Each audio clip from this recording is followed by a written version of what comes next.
place seems very devoid of life now, but in summer this area is full of birds. Lots of birds nesting in the fields and in the cliffs as well. Just no puffins. I think there's only one place on the peninsula, not near the main road, where puffins nest. But yeah, that's in summer anyway. But in the West Fjords there's also a lot of birds. Actually, the tallest bird cliff of Europe is there, but you can't come there in winter. Yeah. What is a bird cliff?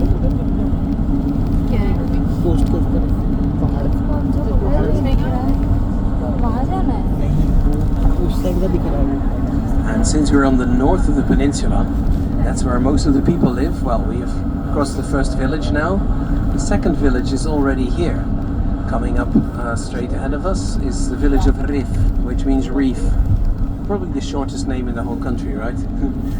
Anyway, there's two more. No, there's three more villages, but the largest one, Ingjaldsholl, we will not have on our way. That's the dead end, and there's no time for that, but we will go to two more.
Getting some rain, that'll feel very icy.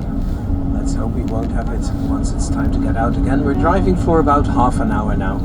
Yeah, just a little bit less. 25.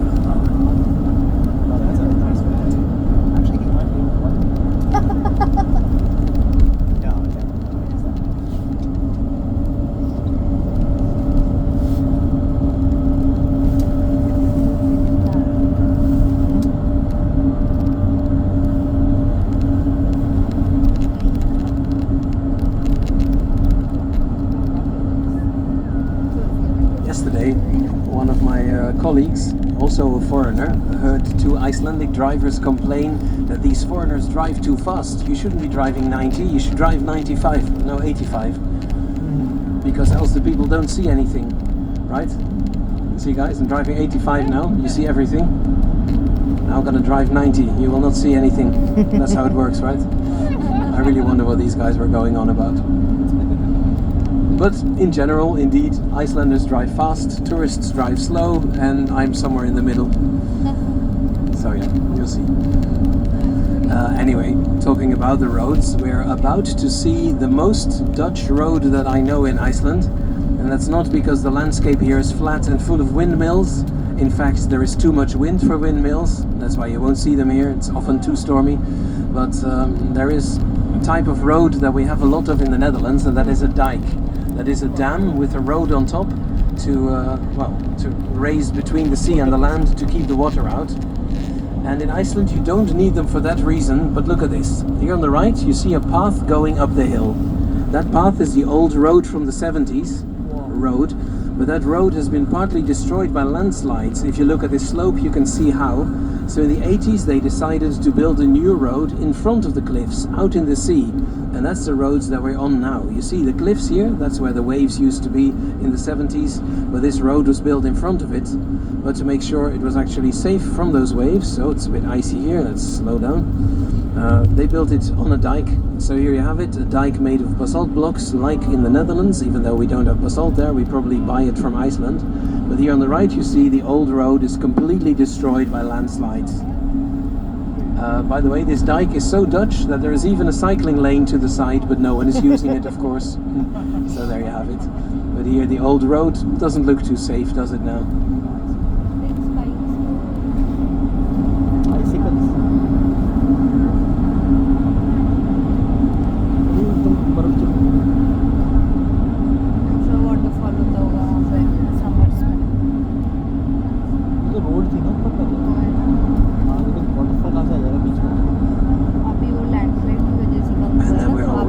fishing town number 3, just here over the crest, is Olafsvik. So Olaf's Bay. I don't know who Olaf is, but yeah, the town is named after him. So there you have it. This is one of the bigger towns of the 5. About 1,000 people live here. But around the year 2000, many Icelanders from this town had moved to Reykjavik and didn't come back. But then a lot of people came from Poland to work here in the fishing industry, and the village was brought back to life again. It was half a ghost town at that point. So yeah, the Polish community, and some Icelanders are very grumpy that the Poles are everywhere, but without them the country would probably come to a grinding halt. I have to say, many of my Polish colleagues are more professional than the Icelanders. So yeah, a lot of Poles work and live in Iceland. Some of them go back to Poland, many of them stay and have a family here. So now there's a second generation of, how you say, the Polish Icelandic subculture. The children speak 3 languages, Polish, English and Icelandic. And what was it? In some towns the majority is even Polish, but in total the whole country, I think 8% of the country is Polish. But in Reykjavik, 1 out of 4 people is foreign and 1 out of 8, so half of the foreigners is Polish. So that's why you sometimes see public announcements that are in Icelandic, but also in English and Polish. But I make a little detour here through Olafsvik. I don't want to stop again, I don't think we have time for that, but do take a look at the church to the left. This church is one of the oldest modern churches of Iceland. It's from the 1960s, and I think it's made of origami. But on the other side there's something too, a waterfall, half frozen, struggling in the wind, and to the side of that avalanche racks, because you don't want everything to be clear with a wooden rack, so that's how they keep the snow from destroying the houses there. But here's the church, and here's the Rainbow Road, because the Icelandic church is rather progressive. Not only is the bishop a woman, but also they're very open to the LGBT community, and to show their support they either paint the roads in front of the churches in rainbow colors, like in Reykjavik too, you know, Skólavörðustígur, also known as the Rainbow Road. And was it also on Pride Day in August, most churches fly the rainbow flag as well.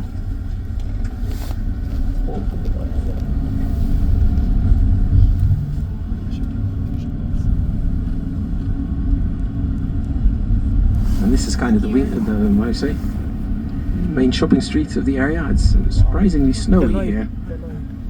That was not on the weather map. So yeah, we'll just have to take it slow.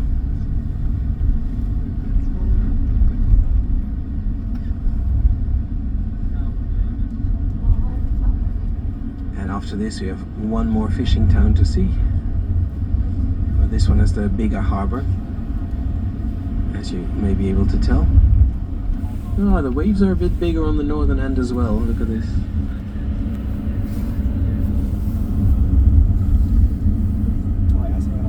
Now, but as one of you was asking me, the state church, what is it now? It's Lutheran, so that's a type of Protestant Christianity.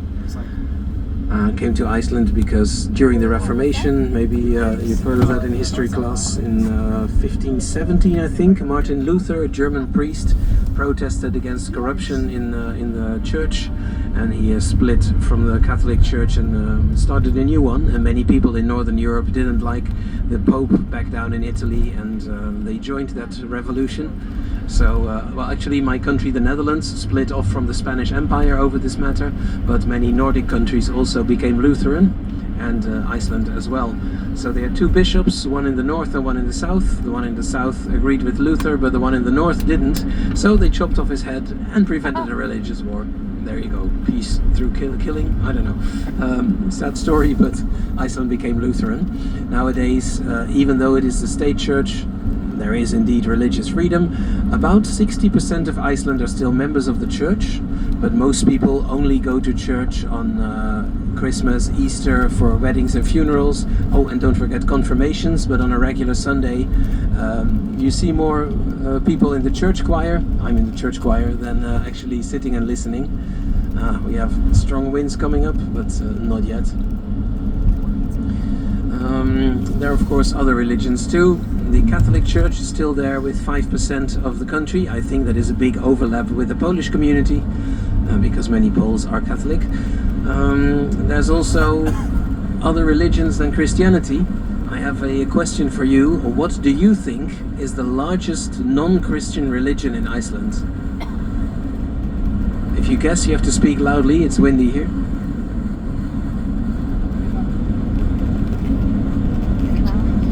Any guesses?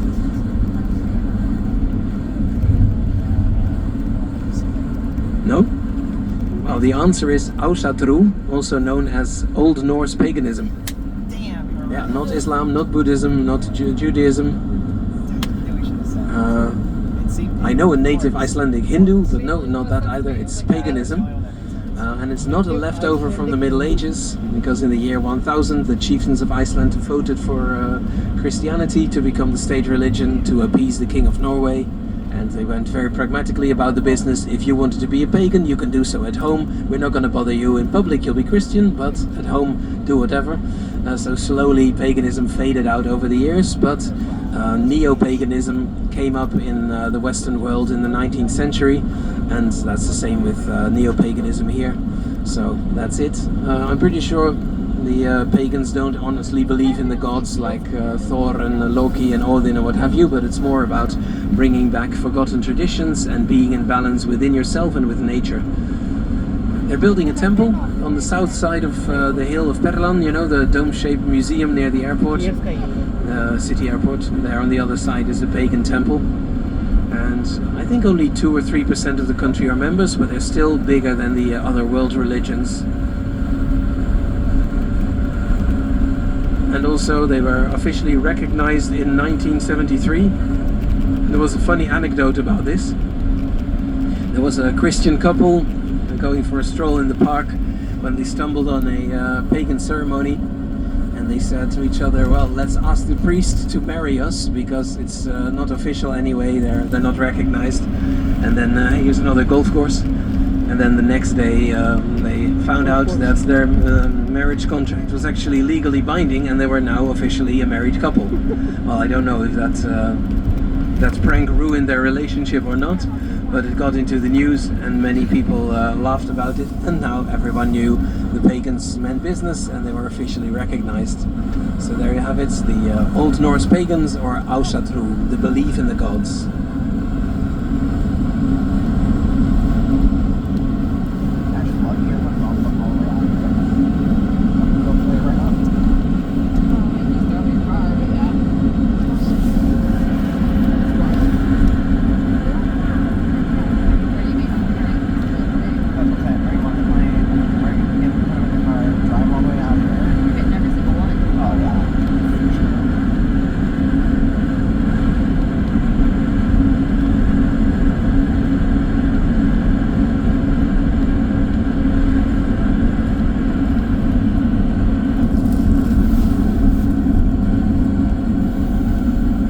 Fluffy horses here on the left.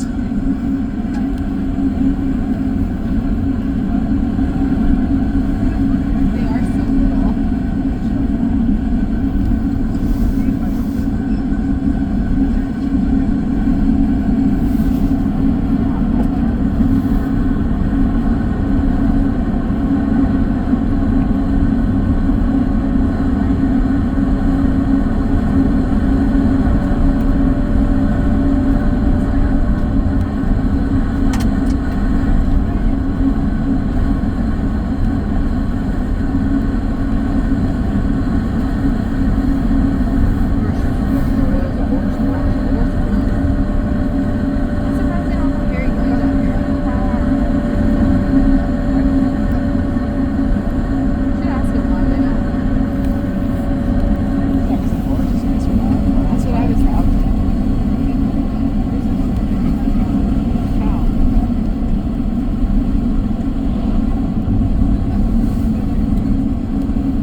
View of the cliffs of the West Fjords to the left in the distance.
cliffs get so close to the sea that we actually have to drive the road on top of the cliffs. So we're going up. This cliff here, you see, nice waterfall over there, carving through the layers. Some of those layers are actually basalt columns again. See if you can discover those. But this cliff here is called Olafsvik, the seagull slope. It's about 200 meters tall, and this was one of the places where they discovered that the sea floor had risen out of the sea after the Ice Age. It was about 100 years ago that a geologist was surveying this area, and a local farm boy told him, "Sir, I found marine fossils on top of the hill, you must be interested."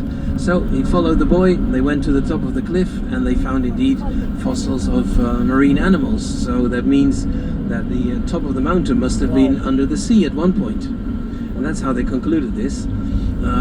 The cliff being 200 meters tall and the sea level rise having been more than 100 meters since then, that means that this cliff at least came up 300 meters. Not just the cliff, but the whole land and the sea floor around it rose up. So yeah, the sea levels went up quickly after the Ice Age, but then it stalled, but the land rise was slow, but eventually overtook the sea level rise by several hundreds of meters. And, well, you can see that from several things, but yeah, no marine fossils visible on this side, of course. But a nice overview of the waves here.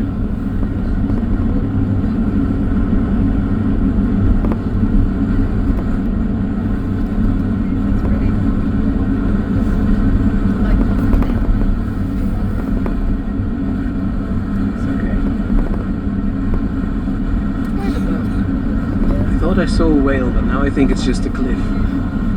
This is not moving.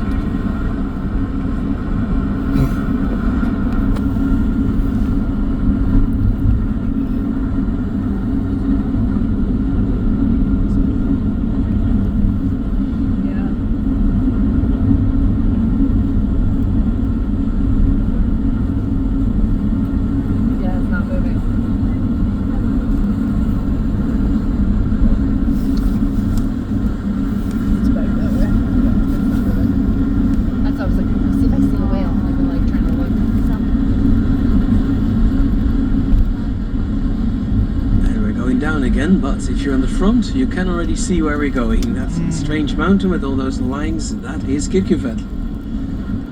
So yeah, we'll soon be there. Kirkjufell means church mountain. I'm not entirely sure how, but if you look from this side, allegedly the side of the mountain looks like the roof of a church. One other guide told me that the